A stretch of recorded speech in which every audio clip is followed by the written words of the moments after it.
Well, the Sukhoi 57 is a fifth-generation fighter, and this crash happened just days before the Russian Air Force was to receive its first mass-produced or serially produced Su-57. A total of 67 were planned to be offered to the Russian military from their production source in the coming years. Now, what we do know is that the Su-57, like you said, is supposed to be the answer to NATO's and the U.S.'s F-35 and the F-22 stealth fighter. That stealth fighting capacity, the stealth capability of the Su-57 is, in addition to its advanced radar and computer system, is what makes it a so-called fifth generation. Now, you mentioned that Syria being a testing ground for the Russian Air Force. We do have confirmation that the Su-57 has been combat tested at least on two separate occasions in Syria. It's an area where the Russian Air Force, of course, is heavily active. There's a permanent Russian airbase in the northwest part of Syria in Latakia province, where the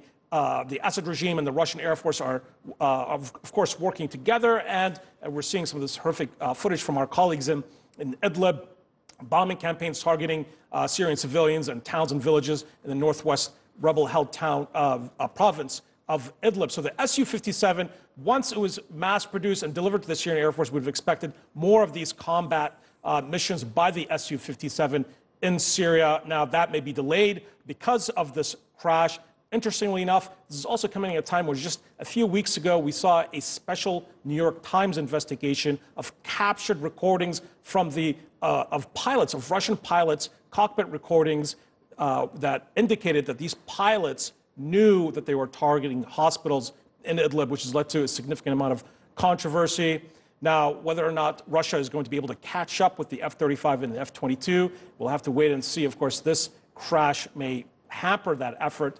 But we have seen the Russian armed forces developing these fifth-generation capabilities, such as the S-400, to match and perhaps surpass NATO's capability with Syria and with Libya. We're seeing more of these proxy fights in the region where the Russian military and the Russian Air Force is able to combat test their weapon systems, many instances to the detriment of the civilians living in those areas.